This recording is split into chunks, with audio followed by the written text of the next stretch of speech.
So, first of all hi అండి. Market మిత్రులందరికి కూడా నమస్తే. సో, నేను మీ ములగపాటి తెలుగు ట్రేడర్‌ని. సో, ముందుగా మార్కెట్ విషయానికొస్తే ఈరోజు అసలు చాలామంది లాభాల్లో ఉంటారు. ఎందుకంటే ఈరోజు చాలా మూవ్‌మెంటు వన్ సైడ్ వర్షన్‌గా ఇచ్చింది మార్నింగ్ అంతా. ఆఫ్టర్‌నూన్ అంతా డౌన్ సైడ్ ఇచ్చింది. మళ్ళీ కొంచెం పుల్ బ్యాక్ ఇవ్వడం జరిగిందనమాట. సో, ఈరోజు చాలామంది ప్రాఫిట్స్‌లో ఉండే ఉంటారు. సో, నన్నడిగితే ట్రేడింగ్‌లోను. ఆహ్, అలాగని కొంచెం డిఫికల్ట్ కూడా ఇవ్వలేదు ఈసారి పెట్టన్స్ కానీ ప్రాఫిట్ అందరూ చాలామంది ప్రాఫిట్స్‌లోనే ఉన్నారు. నన్నడిగితే నేను చూసినంత వరకు. సో, అలా నేను కూడా ఈరోజు ప్రాఫిట్స్‌లోనే అయితే ఉన్నాననమాట. సో, ఫస్ట్ మనం చార్ట్‌లోకెళ్ళిపోదాం. సో, చూసుకున్నట్లయితే ఈరోజు మార్నింగే నేను ట్రేడ్ తీసుకున్నాననమాట. 150 ఆ టైంలో ఈ ప్లేస్‌లో తీసుకున్నాననమాట. 5 మినిట్స్ క్యాండిల్‌లో పెట్టి చూపిస్తాను మీకు. 5 మినిట్స్ ఉంది. సో, ఫస్ట్ క్యాండిల్ ఫాల్ ఇచ్చిందనమాట. సో, నెక్స్ట్ క్యాండిల్ ఏంటి అనుకున్నాను. ఇంకా కిందకొస్తదనుకున్నాను. బట్ నెక్స్ట్ క్యాండిలే మళ్ళీ రిసీవ్ అయిపోయింది. రిట్రేస్ అయిపోయిందనమాట. సో, అప్పుడు నేనేం చేశానంటే మళ్ళీ 150కి వచ్చిన తర్వాత ఇక్కడ తీసుకుందాం అనుకున్నాను. అసలు కంటిన్యూటీ క్యాండిల్ ఇస్తదో లేదో చూసుకున్నాననమాట. సో, కంటిన్యూటీ క్యాండిల్ ఇచ్చింది. సో, నాకేమనిపించిందంటే ఈ క్యాండిల్ స్టార్టింగ్‌లో తీసుకుందాం అనుకున్నాను. కానీ అటునుంచట పైకెళ్ళిపోయింది ఆల్మోస్ట్. అటునుంచట పైకెళ్ళిపోయింది.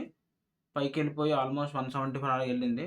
తర్వాత ఢమేలు అని ఒకసారి కిందకి పడ్డది. అప్పుడు 155 దగ్గర నేను ట్రిగ్గర్ పెట్టి ఉంచాననమాట. బయ్యి. సో, అప్పుడు ట్రిగ్గర్ అయింది. అందుకని కొంచెం కిందకెళ్ళి బై అయింది. వెంటనే మళ్ళీ పైకెళ్ళిపోయింది. నెక్స్ట్ క్యాండిలే మళ్ళీ పైకెళ్ళిపోయింది. అంటే పైకెళ్ళిపోయి రెడ్ ఇండికేషన్ ఇచ్చింది. సో, నేనేం చేశానంటే 1000 ప్లస్ వచ్చింది. ప్రాఫిట్ 1000, 1200, 300 అలా ఎళ్తుందనమాట. సో, ఎందుకు లాస్ వేస్ట్ చేసుకుంటాం అని చెప్పేసి నేను ఎస్ఎల్‌ని తీసేసి ప్రాఫిట్‌ని ట్రైలింగ్ చేసుకుంటా పైకెళ్ళాననమాట. ఇక్కడ పెట్టాను ఎగ్జాక్ట్‌గా 1000 దగ్గర పెట్టాననమాట. సో, ఈ మూడో క్యాండిల్ ఉంది చూసారా? అప్పటి వరకు ఇక్కడ పైగుంది. ఢమ్మని కిందకొచ్చి ఇలా కొట్టేసి మళ్ళీ నెక్స్ట్ క్యాండిల్ పైకెళ్ళిపోయిందనమాట. సో, అలా ₹1000 ఎస్ఎల్ అలా హిట్ అయిందనమాట. Sorry for some inconvenience. So, ఆ విధంగా అయితే ఎళ్ళిందనమాట. ఇది నిఫ్టీ 50లో తీసుకున్నాను మార్నింగ్ అనమాట. సో, ఆ తర్వాత వచ్చేటప్పటికి నెక్స్ట్ ట్రేడ్ క్రూడ్ ఆయిల్‌లో తీసుకున్నాననమాట. So, crude oil crude oil. So, ఇదే అనమాట. క్రూడ్ ఆయిల్ తీసుకోవడానికి కూడా రీజను ఏంటంటే, ఇప్పటికి క్రూడ్ ఆయిల్ రన్ అవుతుంది. బట్ ఇది ఇది కేవలం నా ఎక్స్‌పీరియన్స్ మాత్రమే మీతో షేర్ చేస్తున్నాను. అంటే మిమ్మల్ని ఇన్‌ఫ్లుయెన్స్ చేసి మీరు కూడా ట్రేడ్ తీసుకోవాలని కాదు. సో, ట్రేడ్ వచ్చేటప్పటికి నేను తీసుకుంది 160లో తీసుకున్నాననమాట. ఎగ్జాక్ట్‌లీ ఇది ఏరియా. 160 అంటే 55 ఇక్కడ తీసుకున్నాననమాట బై నేను. అంటే సారీ సెల్ ఆఫ్ చేశాను. సో, సెల్ ఆఫ్ చేసిన వెంటనే పైకెళ్ళిపోయింది. నేను అంటే షార్ట్ సెల్లింగ్ ఎందుకంటున్నానంటే ఇక్కడ 2 సార్లు రెఫ్ తీసుకుంది. అది ఇక్కడికే పైకెళ్ళిపోవాలి. కానీ ఎళ్తలేదు. పడుతుందని చెప్పేసి ఇక్కడ నేను తీసుకున్నా. ఈ లెవెల్‌లో ఎంట్రీ తీసుకుని ఇక్కడ నుంచి ఫాల్ ఇస్తదని చెప్పేసి. బట్ అనూహ్యంగా తీసుకున్న వెంటనే పైకెళ్ళిపోయింది. ఇక్కడి వరకు ఎళ్ళిపోయింది. ఆల్మోస్ట్ నాకు లాస్ వచ్చింది కొద్దిగా. ఒక 100 అలా లాస్ చూపిస్తుందనమాట. సో, ఆల్ ఆఫ్ సడెన్ ఒక మంచి గట్టి క్యాండిల్ పడ్డది. అటునుంచి అటే ఇలా కిందకొచ్చిందనమాట. సో, కానీ నేను ఇంతకంటే కిందకొచ్చింది. బట్ నేనేం చేశానంటే ఇక్కడ 41 దగ్గర కొంచెం ప్రాఫిట్ టైలింగ్ పెట్టాననమాట. 41 దగ్గర. ఎందుకు లాస్ వేస్ట్ చేసుకుంటా అని చెప్పేసి. కానీ ఆ తర్వాత ఈ గ్రీన్ క్యాండిల్ పైకొచ్చింది కదా! అది ఈ బార్ పైకి వరకు వచ్చి ఎగ్జిట్ కొట్టించేసింది. సో, అలాగ నాదేంటంటే ట్రైలింగ్ స్టాప్ లాస్ కొట్టేస్తుంది.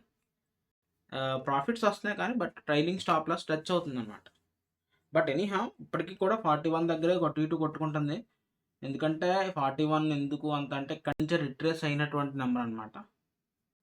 Last day. సో, ఆ విధంగా స్ట్రాటజీస్ అప్లై చేస్తున్నాను. ఇది ఎంసీఎక్స్ అంట. కమోడిటీ ట్రేడింగ్ అంటారు దీన్ని. సో,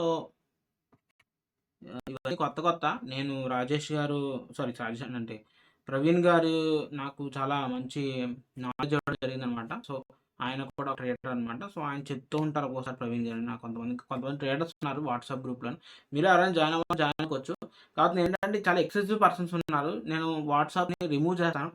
ఇన్యాక్టివ్‌గా ఉన్నటువంటి వాళ్ళని కొంచెం రిమూవ్ చేసి ట్రేడింగ్ చేసే వాళ్ళ ఇంట్రెస్ట్ ఉన్నవాళ్ళని ఉంచుదాం అనుకుంటున్నాననమాట. So, let's do it. ఆ వాట్సాప్ గ్రూప్‌లోను. ఎక్కువ మంది అయిపోయారు. ఎందుకు అనవసరంగాను. సో, మందిని తగ్గిద్దాం. ఎక్కువగా మాట్లాడే వాళ్ళని ఉంచుదాం. అలాగని చేతబద్ధం కాకుండా అంటే మేము లైవ్‌లో కూడా మాట్లాడుకుంటాం. వాట్సాప్ గ్రూప్‌లో గ్రూప్ కాలింగ్ చేసుకొని మాట్లాడుకుంటాం. సో, ఆ విధంగా కూడా మనం డిస్కషన్ చేసుకొని ట్రేడ్ చేస్తాం అనమాట. సో అదనమాట దట్స్ ఇట్. మరి ఈ వీడియోకి ఇంతే. ఎవరైనా వాట్సాప్ గ్రూప్లో స్టిల్ జాయిన్ అవ్వకపోతే జాయిన్ అని ట్రై చేయండి. ఉంటాను మరి. Take care guys, bye. వీడియోకి లైక్ బటన్ కొట్టకపోతే లైక్ బటన్ కొట్టండి గైస్. అండ్ ఛానల్ కొత్తగా సబ్స్క్రైబ్ చేసుకోండి. బాయ్ మరి, బాయ్.